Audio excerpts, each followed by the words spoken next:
Millionlab odamlar Qur'onni o'qib yod olgan. Ammo asrlar davomida hech kim mana shu 3 nusxa o'rtasidagi o'xshashlikni payqamagan. Bugun sizlarga Qur'onning mo'jizalarini ko'rsatamiz. Ulardagi xabarlardagina emas, balki uning sahifalari, qatorlari, so'zlari, hattoki harflardagi mo'jizani. O'nlab sahifalari faqat bitta harf bilan boshlanadigan kitobni ko'rganmisiz? Mana bu mushafda har bir qator bir xil harf bilan boshlanadi. O'ylab ko'ring-a. Har bir sahifada bir xil miqdordagi qatorlar, har bir qatorning uzunligi bir xil, yana hammasi bir xil harf bilan boshlanadi. Yoki Qur'onning mana bu nusxasida simmetrik uyg'unlik bor. U har bir sahifada uchraydi. Birinchi va oxirgi qatorlar bir xil harf bilan boshlanadi. Ikkinchi va oxiridan bitta oldingi qator ham bir xil harf bilan boshlanadi. Tepadan 3-chi va pastdan 3-chi ham bir xil harf bilan. Har bir qator mana shu tartibda joylashgan. Xuddi shu holat har bir sahifada qaytarilishini ko'rish mumkin. Endi mana bu nusxa esa barchasining ichida eng ajoyibi bo'lsa kerak. Bugun sizlar bilan iymoningizni butunlay boshqa darajaga olib chiquvchi suhbat quramiz.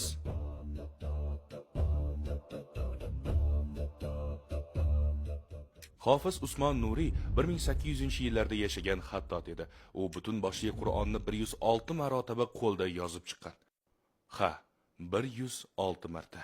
Ammo undan qolgan buyuk meros faqat yozma mushaf emasdi, balki hozirda butun dunyoda qabul qilingan yozuv uslubi va sahifa tuzilishi edi. Bir kuni Qur'onni nusxalayotgan paytida o'zidan Qur'onni yozishning eng yaxshi yo'li bormi deb so'raydi. U mo'jizani kashf qilishini o'zi ham bilmagan edi. Birozdan so'ng Alloh uning qalbiga ilhom berdi. U Qur'onni uning o'z o'lchovlari bilan yozishni o'yladi. Qatorlar uzunligini bilish uchun eng qisqa suradan foydalandi. Kavsar surasi. Hamma qatorni shu sura qatori bilan tenglashtirdi. Sahifa kattaligi uchun esa eng uzun oyatni tanladi. Mudayyana oyati. Shunday qilib, har bir sahifa mana shu oyat kabi bir sahifaga joylashishi lozim edi. Yozishni boshlagach esa oyatlarning mukammal joylashuviga guvoh bo'ldi. Buni ko'rib hayratda qoldi. Har bir sahifa oyat bilan boshlanib, oyat bilan tugaydigan bo'ldi. Oyatlar sahifalar aro bo'linib qolmadi. Hammasining yakuni sahifa oxiriga to'g'ri keldi. Butun boshli 600 sahifali Qur'on mana shunday yozildi. Alloh Qur'onning yozilish tartibini ham uning o'ziga joylab qo'yganiga bir qarang. Uni ko'rganlar ajablanishdi. Tez orada ushbu uslub butun islom olamida keng yoyildi. Tasavvur qiling. Shu paytgacha yozilgan barcha kitoblarni jamlab bir kompyuterga joylasak, sun'iy ongdan ham hammasini qayta yozishni so'rasak, yozishda qatorlar uchun eng qisqa bo'limdan foydalansin, sahifa kattaligi uchun esa eng kattasida. Sizningcha kitoblardan aqalli bittasi Qur'onning mukammal tuzilishiga o'xshay oladimi? Menimcha yo'q. Bu esa Qur'onni Allohning mo'jizasi ekanini yana bir bor ta'kidlaydi. Chunki u shu darajada mukammalki, inson bolasi uni yoza olishi mumkin emas. Undan tashqari Muhammad alayhissalom savodsiz edilar. Na yozish va na o'qishni bilardilar. Yana qizig'i shundaki, Qur'onning suralari va oyatlari 23 yillik muddatda har xil voqealarga javoban nozil qilingan. Ularning hammasi birin-ketin tushirilgan, birdaniga emas. Undan ham qizig'i shundaki, suralarning nozil bo'lish tartibi Muhammad alayhissalom izdoshlariga o'rgatgan tartibdan butunlay farq qiladi. Agar bu tuzilmani uning o'zi reja qilmagan bo'lsa va biz bunday narsani boshqa kitoblarda ko'rmagan bo'lsak, demak bu uning mo'jiza ekaniga dalolat qiladi. Keyinchalik buyuk tafsir olimi Badiuzzamon 1932-yilda ana shu nusxadagi boshqa ko'plab mo'jizalarni kashf qildi. U Alloh, Rob, Rahmon ismlari va payg'ambarlarning ismlari va boshqa muhim atamalar tasodifiy bo'lishi mumkin bo'lmagan tarzda mos kelishini payqadi. Ba'zilari bir sahifalarda birin-ketin keladi. Ipga terilgan marjondek. Ikki sahifani birlashtirganingizda ba'zilari bir-birining ustiga tushadi. Boshqalari esa bir varoqning ikki tomonida bir xil joylashadi. Shunda u Qur'onni mana shu mutanosibliklarni yaqqol ko'rsatadigan qilib yozilishini xohladi. Shundan keyin Qur'onning ilohiy mo'jizasi yuzaga chiqdi. Bir qarab ko'ramizmi? 35-sahifaga qarasak, bunga qarang. Rob, ya'ni Allohning ismi bir sahifada ketma-ket 5 marta kelmoqda. Endi 62 va 63 sahifalarga o'tsak, sahifada Alloh so'zining 9 marotaba takrorlanishiga bir qarang, qanday ajoyib. Keyingi sahifada ham shu takrorlanadi. 9 taning hammasi birin-ketin joylashgan. sahifalarni varaqlar ekanmiz. Mana shunday vertikal ilohiy uyg'unliklarni Qur'onning har sahifasida ko'rib boraveramiz. 259-sahifaga qarasak, Rob so'zining joylashuviga qarang. Birgina sahifada birin ustun qilib 9 marta takrorlangan. 82 va 83 sahifalarda bundan-da qiziq narsa bizni kutmoqda. Juft sahifaning ikki tomonida Alloh so'zi 4 martadan takrorlanishiga qarang. Yaqinlashtirganimizda ular bir-birlariga simmetrik to'g'ri kelmoqda. Shuning o'zi mo'jiza emasmi? Yana bir boshqa ilohiy uyg'unlik Qur'ondagi bir sahifaning old va orqa tomonida yuz beradi. 33 va 34 sahifalar yozilgan varaqqa qaraylik. 289 va 290 sahifalarni jamlagan varaqda esa ko'rib turganingizdek Qur'on so'zi orqama-orqa bir-biriga mos kelmoqda. Bunga o'xshash misollar juda ko'p. Men bir nechtasini ko'rsatdim xolos. Ana endi tushingizga ham kirmaydigan bir narsa ko'rsataman. 422-sahifa. Ushbu sahifada Alloh so'zi boshqa sahifalardagidan ko'proq takrorlanadi. Ushbu sahifada Alloh so'zi mukammal tarzda 15 marotaba keladi. Qur'onning 604 sahifasidan faqatgina mana shu sahifa eng ko'p Alloh so'ziga ega.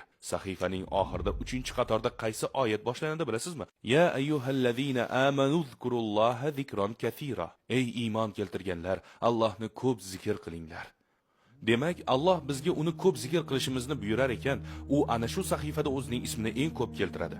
Bu bilan ilohiy uyg'unlik orqali bizlarga mo'jizani ko'rsatadi.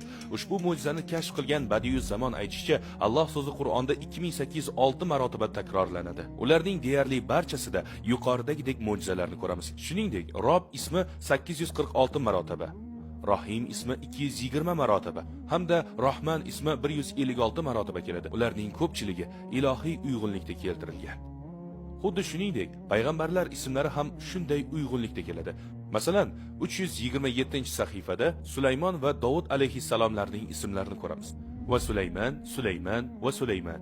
Aytgancha va so'zi arab tilidan va degani. Shuningdek, Davud va Davud. Ko'rib turganingizdek, ismlar birin ustun joylashgan. 449-sahifada quyidagi payg'ambarlar Ishoq, Musa va Harun alayhissalom ismlarini ko'ramiz. Ko'rayotganingizdek, Musa, Musa, Harun, Harun, Ishaq, Ishaq. Ularning hammalari 2 martadan ko'p zikr qilingan. Uchala ism ham vertikal tarzda joylashgan. 19-sahifada Ibrohim alayhissalom ismi ketma-ket 3 marotaba mukammal tarzda joylashgan. Mana qarang, Ibrohim, Ibrohim va yana Ibrohim. 235-sahifada esa Yusuf alayhissalom ismi 4 marta zikr qilingan. Har doimgidek birin ustun joylashgan. Ularning bir tekis joylashganiga qarang.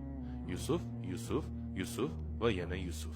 Agar sizdan Yusuf alayhissalomning eng mashhur xislatini so'rasam, nima derdingiz? Uni chiroyi, to'g'rimi? Bu uning eng ko'p zikr qilinadigan fazilati. 235-sahifaga o'tsak, 6-qatorda Yusuf ismiga qarang.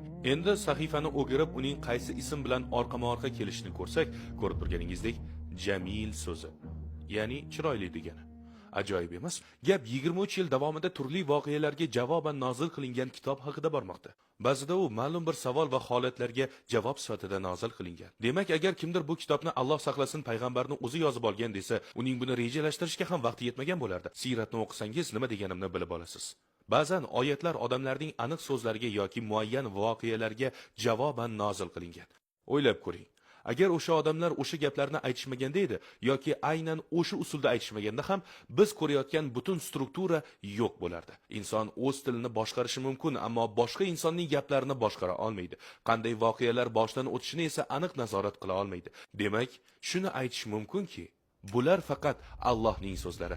Uning ilmi o'tmishni ham, bugunni ham, kelajakni ham qamrab olgan. So'nggi namunaga qaytsak, Yusuf hamda Jamil, ya'ni chiroyli so'zlari. Shu paytgacha Qur'onda ko'rgan ilohiy uyg'unliklarimizdan tashqari yana bir maxsus uyg'unlik mujassam. Keling, sizni yana hayratda qoldiradigan boshqa turdagi uyg'unlikka o'tamiz. Ashobul Kahfning mashhur iti haqida eshitganmisiz? Uning ismi Qitmir edi. Ushbu qissa aytilgan sahifaga qarasak, 294-sahifa. 7-qatorning oxiriga qarasak, va kalbuhum deyiladi. Ya'ni ularning itlari. Itning ismi nima edi? Qitmir, to'g'rimi? Sahifalarni biroz o'tkazamiz. Qancha yurdik? 1 sahifa, 2 sahifa, 10, 20, roppa rosa 141 sahifadan so'ng 7-qatorning boshida nima yozilgan ekan? Qitmir. Bir so'z qatorning oxirida, ikkinchisi esa boshida. Qur'onga yopiq holatda qarasangiz, yuzlab sahifa uzoqlikda bo'lsa ham, mana shu ikki so'z bir xil gorizontal chiziqda yotadi. Endi o'ylab ko'ring. 140 sahifada kelgan biror voqea boshqacha sodir bo'lganida yoki boshqacha yo'lda aytilganida yoki gap strukturasi o'zgarganida yoki biror qismi tashlab ketilganida yoki o'rniga boshqa narsa aytilgan bo'lganida bu uyg'unlik yo'qolgan bo'lardi. Son sanoqsiz ehtimollardan faqat mana shunisi yuzaga chiqdi. Chuqur ma'noga ega bo'lgan kitob, shuningdek bir vaqtda yuzlab ilohiy uyg'unlik bilan to'lib toshgan. Buni tasavvur qilish qiyin. Ana endi Qur'onga o'xshash biror nima keltirib bo'lmasligini tushundingizmi? Albatta, bu asosiy sabab emas, ammo mana shu o'ziga xos xususiyat ham boshqa kitoblarda takrorlanmaydi. Ashobul Kahf voqeasiga qaytsak, 294-sahifa. Ular o'sha uyqudan uyg'onganlarida qancha muddat davomida uxlaganlarini aniqlamoqchi bo'ldilar. 11-qatorda ularning biri labithna yawman aw ba'da yawm, bir kun yoki yarim kun uxladik deydi. Ular shu masala ustida bo'lgan paytida qarama-qarshi sahifadagi 11-qatorga qarang. Alloh ularga to'g'ridan-to'g'ri javob qilganga o'xshaydi. Wallabithu fi kahfihim 300 sinina wazdadu 9. Ular g'orlarda 300 yil qoldilar va yana 9 ziyoda qildilar. Yana bir shunga o'xshash mo'jiza, ikki bir xil ma'nodagi oyatning bir-biri bilan mos tushishi, hattoki oralarida o'nlab sahifa masofa bo'lsa ham. Masalan, 340-sahifaning boshlanishida shuni o'qiymiz: Va anzala minas samai ma'an biqadar. Biz osmondan o'lchov ila suvni tushirdik. Robba rosa 147 sahifa o'tib, 489-sahifaning boshlanishida shunday yozilgan: Vallazi nazzala minas samai ma'an biqadar. Va u osmondan yomg'irni o'lchab tushirgan zotdir.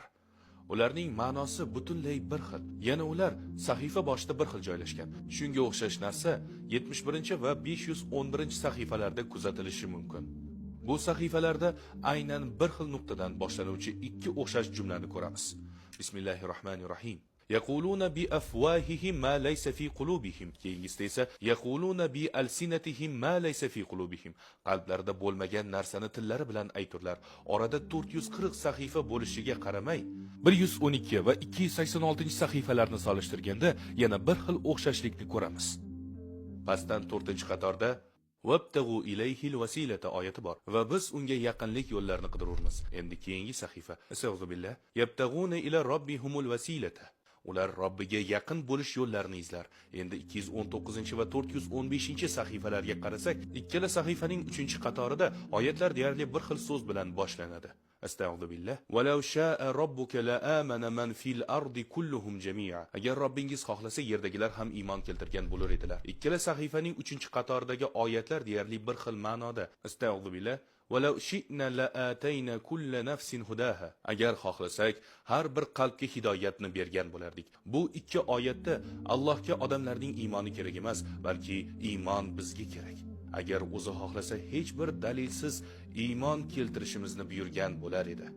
Yo'q, u bizga shu kabi sanoqsiz ishoralarni ko'rsatib bormoqda. Shoyatki iymon keltirib oxiratimizni saqlab qolsak. Biz gaplashayotgan Qur'on nusxasi ilohiy uyg'unlikka ega 3 asosiy nusxaning biri xolos. Aytib o'tganimdek, yana ikkitasi bor. Har biri o'ziga xos jihatlarga ega, ammo ular birinchisi kabi sinchkovlik bilan o'rganilmagan. Ularda yana qanday mo'jizalar borligini yoki yana qancha ilohiy muvofiqlashtirilgan Qur'on nusxalari hali kashf etilishi mumkinligini ham bilmaymiz. Ulardan biri qanday yozilganiga to'xtalsak, Osmoniylar zamonidagi yana bir ulamo, Hofiz Xunsoyi, u payg'ambar alayhisalomni tushida ko'radi. Bu paytgacha u ham Qur'onni qo'lda yozayotgan edi. Tushida u payg'ambar alayhisalomga faoliyat haqida aytadi va qandaydir ruhiy sovg'a so'radi. Payg'ambar bu so'rovni qabul qilib unga Qur'onni boshqacha usulda yozishni o'rgatdi. U zotning ko'rsatmalariga ko'ra har bir sahifani 11 qatordan yozdi. Natija esa kutilmagan bo'ldi. Har bir sahifadagi satrlarning birinchi harflari mukammal mos keladi. Masalan, birinchi qator fa harfi bilan boshlanadi, oxirgi qator ham fa harfi bilan boshlanadi. Ikkinchi qator alif bilan boshlanadi, pastdan ikkinchi qator ham alif bilan boshlanadi. Uchinchi va pastdan uchinchi qatorlar ham bir xil lam harfi bilan boshlanadi. To'rtinchi qator ham lam bilan, pastdan to'rtinchi qator ham lam bilan boshlanadi. Beshinchi qator alif bilan. Shuningdek, pastdan 5-qator ham alif bilan boshlanadi. Bu simmetriya butun Qur'on bo'ylab sahifadan sahifaga, satrdan satrga davom etadi. Qaysi sahifani ochmang, mana shu simmetrik uyg'unlikni ko'rasiz. Ilohiy uyg'unlikka ega nusxalarning 3-chisi Pokiston, Lahordan kelgan. U Qur'on Majid Alfi deb nomlanadi. Uni yozishga 12 yil ketgan. Mana shu vaqt davomida uni yozgan ulamo to'xtamay roza tutgan. Har bir sahifada 21 qator bo'lib, har bir qator alif harfi bilan boshlanadi. Qaysi sahifaga qaramang, bir xil. Butun mushaf 221 sahifadan iborat. Hofiz Xunsoriy uslubida yozilgan mushaf kabi ushbu mushafning o'ziga xos dizayni boshqa hech qayerda uchramaydi. Ko'rib turganingizdek, Alloh taolo o'z so'zini aql bovar qilmas uchala mushafga mos qilib, hech qanday shubhaga o'rin qoldirmagan. Bu hali hammasi emas desam-chi. Endi menga sizga bu vizual go'zallikni butunlay yangi darajaga olib chiqqan mo'jizani ko'rsataman. Qur'ondagi ba'zi so'zlarning takrorlanishi ham mo'jizaga dalolat qiladi. Masalan, yawm, ya'ni kun so'zi roppa-rosa 365 marotaba takrorlanadi. Albatta, bu bir yildagi kunlar soni. Shahr, ya'ni oy so'zi ham 12 marotaba kelgan. Xuddi bir yilning 12 oylari kabi. Malak, ya'ni farishta so'zi hamda uning ziddi shayton so'zi naq 88 marta takrorlanadi. Aytgancha, bularni sun'iy idrok orqali aniqlasa bo'ladi. Raqamlar baribir xil. Jannat va jahannam so'zlari 77 marotaba takrorlangan. Rojul, erkak va imro, ayol so'zlari 24 marotaba takrorlangan. Yana bir misol. Qur'onda albatta Alloh nazdida Isoning misoli Odam alayhissalomning misoli kabidir deyilgan. Bu oyat ikkinchisi ham boshqa odamlardan farqli ravishda otasiz dunyoga kelganiga ishora qiladi. Qizig'i, Iso va Odam ismlari Qur'onda 24 martadan takrorlanadi. Ikkisi ham teng miqdorda zikr qilingan. Endi sizga butunlay boshqa namuna bersam. Eng uzun sura Baqara surasida 286 ta oyat bor. Sura davomida Alloh so'zi 282 marta zikr qilingan. Bundan tashqari Allohga ishora qiluvchi huva, ya'ni u olmoshi 4 marotaba kelgan. Ularni qo'shsangiz mos ravishda 286 raqami kelib chiqadi. Suradagi oyatning miqdoricha. Yoki masalan Niso surasi, Moida va An'om suralarini olsak, bu uchalasining umumiy oyatlari 464 ta. Bilasizmi nima? Mana shu 3 sura davomida Alloh so'zi 464 marotaba zikr qilingan. Undan ham ajablanarlisiga keldik. Quyidagi 5 surani misol qilib olsak, Baqara, Oli Imron, Niso, Moida suralari hamda An'om, ikkinchi suradan 6-sigacha ushbu guruhdagi Alloh so'zining takrorlanish miqdori keyingi 5 suradagidan 2 barobarga ko'p. Arof, Anfal, Tavba, Yunus va Hud suralari bu shunday davom etadi. Ikkinchi guruhda ham keyingisidan 2 barobar ko'p. Yusuf, Rad, Ibrohim, Hijr va Nahl suralari. Bu suralar turli mazmunda, turli maqsadlarda nozil qilingan. Shunday bo'lsa-da, ularda ushbu mo'jiza mujassam. Bular faqatgina biz bilganlarimiz xolos. Kim biladi, boshqa oyatlarda yana qanday o'ziga xosliklar bo'lishi mumkin. Nihoyat, mana bu faktni esda saqlang. Shuncha mutanosibliklarning joylashuvi inson bolasi qo'li bilan qilingan bo'lishi mumkin emas. Hatto payg'ambar alayhissalom ham bundan dalil sifatida foydalanmagan. Agar o'zlari tuzganda edi, bu haqida aytib o'tgan bo'lar edilar. Ammo hammasi asrlar o'tibgina kashf qilindi. Bulardan tashqari, Qur'onning mazmuni boshqa kitoblarga o'xshamaydi. U bizga kuchli iymon tizimini berdi. Hikmat egasi bo'lgan payg'ambarlar qissalarini aytdi. Hayotdagi voqealarga chuqur nuqtai nazar bilan boqishni o'rgatdi. Shuningdek, oxirat, jannat va do'zax, ajr va jazo haqida gapiradi. Ba'zan u tarixning qa'riga nazar tashlaydi. Ba'zan esa hali sodir bo'lmagan voqealarni aytadi. Hech bir mutafakkir aqli yetmagan falsafiy muammolarni yechadi. U bizga ideal ota-ona bo'lishni, ishdagi oltin prinsiplarni o'rgatdi. Tibbiyot sohasiga oid tushunchalarni taqdim etdi hamda notqlik va adabiyotda tengsiz mukammallikni namoyon etadi. Qonunchilikka oid kuchli maslahatlar beradi, ilm-fan masalalariga murojaat qiladi hamda ta'lim va sotsiologiya bo'yicha qimmatli saboqlar bilan bo'lishadi. Bu bilan ro'yxat tugab qolmaydi. Ko'pi bilan bir inson bu sohalarning biri yo ikkitasini o'zlashtirishi mumkin, ammo Qur'on ularning barchasini qamrab oladi va o'z xabarini mo'jizaviy simmetriyaga to'la tuzilish bilan yetkazadi. Uning satrlarida matematika bor, oyatlarda hikmat bor, jumlalarda esa san'at bor. Oyatlarida ilm bor, uning xabarida esa oxirat bor. Bu osmondan tushgan ilohiy kitob bo'lib, hayotning har bir jabhasida to'g'ri yo'l ko'rsatadi. Demak, ko'zlarim bilan ko'rmaguncha ishonmayman deydigan avlod uchun mana shu mo'jizalarning o'zi kifoya emasmi?